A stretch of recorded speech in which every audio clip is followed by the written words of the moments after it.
Hello, I would like to welcome you to lecture 14 of 3N03. We'll be discussing in this lecture two applications of the operation amplifier. These are advanced applications, but I thought you should be aware of them because they show you how you can build very interesting circuits using operation amplifiers. The first circuit I would like to mention is called the Astable multivibrator. It is shown here. This circuit does not have a stable state. In other words, it keeps on oscillating between two different states. And the reason for that is that we are here, this is our op-amp here, and it's doing all the time comparison between the voltage of the positive terminal and the negative terminal. We cannot say here that they are equal because there is a feedback. You have a feedback coming from the negative side, you have a feedback coming from the positive side, and this affects how we make the calculations. In other words, each one of them can switch value, and this will result in a change at the output. Let's see how the operation of this one would work. Let's assume for a second that you have VCC for this op-amp. This op-amp is saturated at the output, is giving you VCC. Okay? Then there is no current or very little current really flowing to here, but we ignore it. Then this R2 and R1 will act like a voltage divider. You can see this R2 and R1, they act like a voltage divider. Then the voltage here at the positive terminal is V out, is V reference, or VCC. This is our VCC multiplied by R1 over R1 plus R2. So now this will be the positive terminal because of this voltage division ratio. Okay, now for the output, if you have VCC here, again there is very little current flowing into the negative terminal, so current will flow this way through this capacitor. So this means that the capacitor will start charging. So it will continue to charge up till a certain point when the capacitor voltage reaches this reference voltage. In this case, in this analysis, you cannot assume that they are equal because you have both positive feedback and the negative feedback. Okay? So in this case, the capacitor is charging until at one moment its voltage will exceed the positive voltage, which is VCC multiplied by R1 over R1 plus R2. So in that case, the negative terminal will have a higher voltage than the positive terminal. Then the output will change to minus VCC. When the output switches here to minus VCC, the op-amp already will saturate because it has a very large gain, and now the negative terminal is higher than the positive terminal in terms of voltage. So in that case, if you have minus VCC, the voltage here through this voltage divider will be minus VCC multiplied by R1 over R1 plus R2. So this is now my new reference voltage. This is what I call the reference voltage. The capacitor initially had some positive voltage. It accumulated when the output was VCC, but the output now became minus VCC. And in that case, the capacitor will start to discharge through this resistor. It will continue to discharge, and on for a certain period of time until the voltage here drops below minus VCC multiplied by R1 over R1 plus R2, which is this V reference voltage.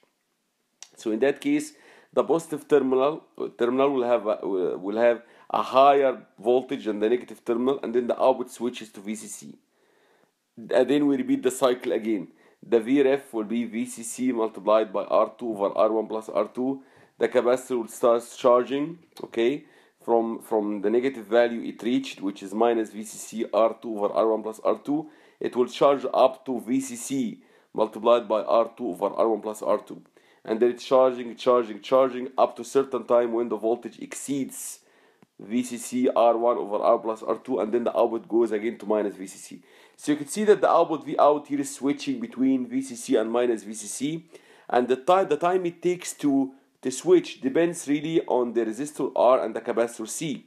It takes on the time that this capacitor will take to charge from minus VCC R1 over R1 plus R2 up till it reaches VCC R1 over R1 plus R2, or the time it takes to discharge from VCC R1 over R1 plus R2 until it reaches minus VCC R1 over R1 plus R2. Of course, I have a typo here in this slide. As you can see, I put a wrong order. The Vref is actually V1 divided by V2. It's not V2. This is where the negative positive terminal is the voltage from here to here. Then it is the voltage across R1 according to this notation. So as I explained earlier, this is what we have. V out is equal to VCC. If V out is equal to VCC, capacitor is charging through the resistor. And of course, the equation for the capacitor voltage, as we have seen, it rises exponentially with time. Okay, so it will rise from its initial voltage until it reaches that reference voltage. What is this reference voltage in this case? It's VCC R1 over R1 plus R2. Okay, and once you reach that point, the output will switch to minus VCC. This becomes minus VCC R1 over R1 plus R2, and then the capacitor will start discharge in the opposite direction. So this is the other case. When the output switches to minus VCC, the capacitor will start discharge through the resistor. Okay, it is discharging from VCC R1 over R1 plus R2 until it reaches minus VCC R1 over R1 plus R2. So the capacitor voltage is really oscillating between a positive value and a negative value. And according to this change, the output keeps on switching from VCC to minus VCC, where VCC is the supply voltage connected to the OpAmp. So the OpAmp is always saturated, but it either saturates in the positive direction or the negative direction. So this is the output from this circuit, and of course by controlling the value of C and R, you can determine how long it takes for the capacitor to charge in this period here, or discharge in this period here. Okay, so you can determine that, and you can create all type of different waveforms based on this one. So this is a square wave generator. You can use this one to create a sine wave. You can use it to use an integrator to create a triangular waveform. You can create many other waveforms using this basic Astable multivibrator. So this is an example when positive feedback creates oscillations for this OpAmp. Okay, the second example I would like to show you is an AC voltmeter. What's an AC voltmeter? If you apply an AC signal here on this side, you would like this DC output that you measure here to be proportional to the amplitude of this signal. In other words, you're actually measuring the voltage, the amplitude of the voltage at the input. So this is an AC signal. It's not DC, it's AC. But what you are getting here at the output is proportional to this amplitude. This is an AC voltmeter. And of course, I can take this voltage that I get at the output, and then I can pass it to an analog to digital converter, and then I can create a digital voltmeter. This circuit has two parts. This part here, which is really a rectifier, it's an ideal rectifier, and this one here, which is an integrator, and we've seen this one before. This is the ideal integrator. This signal, you give it any signal at the input, and then it integrates it to create the output. And an integrator by definition is a low pass filter. It allows only signals of low frequency to pass while blocking signals of high frequency. It smooths out any signal and then killing higher order frequencies. So let's see how this circuit will work. If you apply here a positive voltage, then current will flow in this direction. Remember, here we have only negative feedback. Then the negative terminal of the OpAmp is virtual ground. So current is flowing here. Where would this current go? It must go through the resistor R2. It cannot go through this diode. And once it goes through this R2, and here I will assume for now that we don't have this part here, there is no connection. In other words, this circuit is not loading this circuit. If this is open circuit, whatever current flowing here will have to flow through D1. So D1 will be on. Why D2 cannot be on? Very simple, because if you have a current flowing from here to here, this means that you have this polarity for the voltage drop, plus and minus.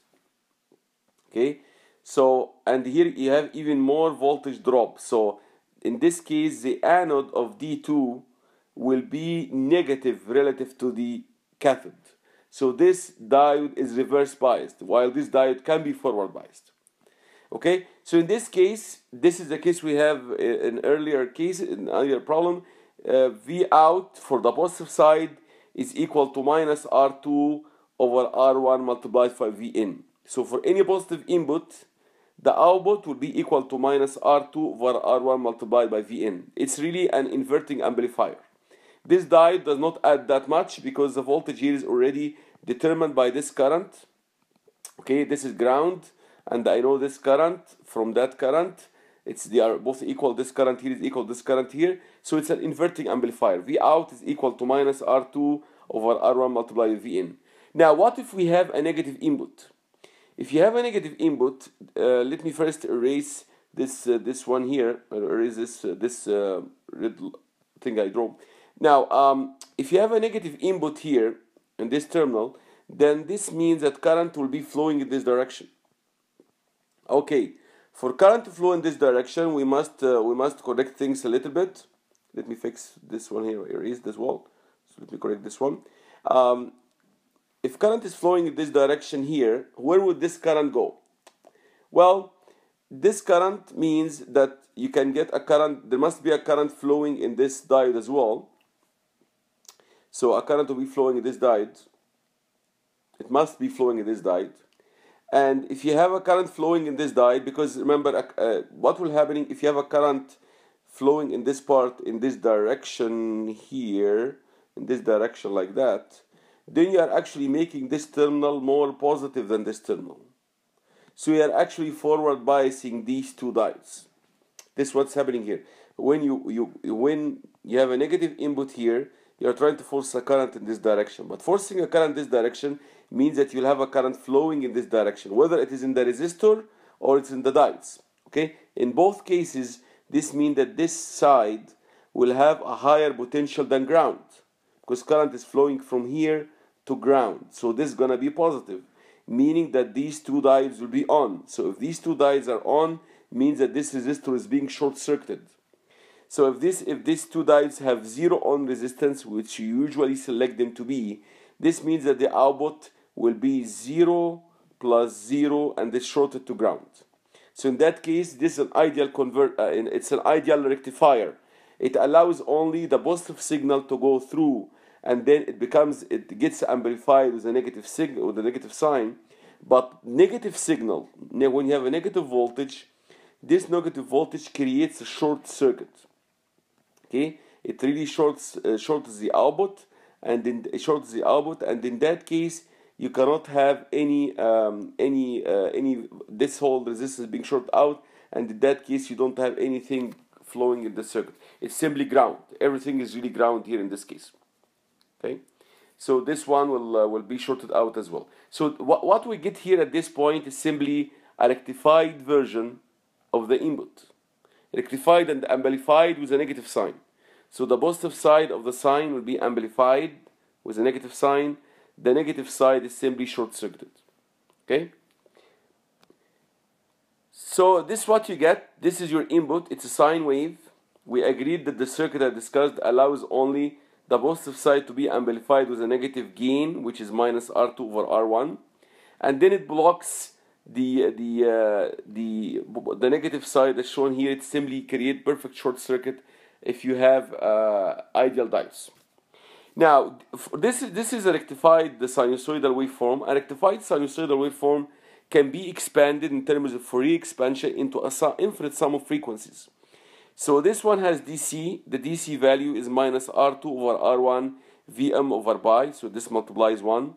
And then it has a first harmonic multiplied sine omega naught t, and then second harmonic, third harmonic sine 2 omega naught t, sine 3 omega naught t, sine 4 omega naught t, and so on, higher order frequencies. So if we take this signal and then we pass it through a low pass filter, so assume now I have a low pass filter and its response looks something like this. This low pass filter will allow the DC component to go through. If this is my omega naught, if I select omega naught to be outside the pass band, so this means that this filter will kill the first harmonic, it will kill the second harmonic, will kill the third harmonic. So all these harmonics will be blocked out. And that's what we are going to be seeing at the output is simply minus R2 over R1 Vm over pi multiplying by the gain of the low pass filter at DC. And in this case, it is simply, it acts like another inverting amplifier. Okay, so the low pass filter will block all the first harmonic, second and third and so on, allows only the DC to go through. And when the DC goes through, it gets amplified again. Ratio, I think it's minus R4 over R3. And this is the final result we're going to be getting. So the gain of the OpAmp of the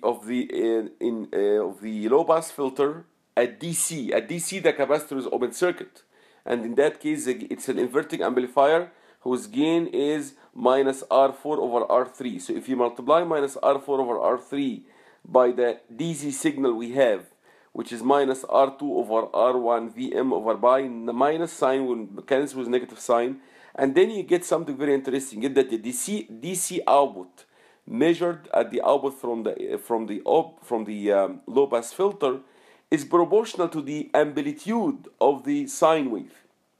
So in that case, I know what the scale factor is. The scale factor is R4 over R3 multiplied by R2 over R1 pi. This is my what I call here alpha. So now the DC I can measure at the output is proportional to the AC amplitude at the input. So this acts now a voltmeter. I can take this voltage and pass it along to an A to D converter, and then I can have a digital voltmeter in this case.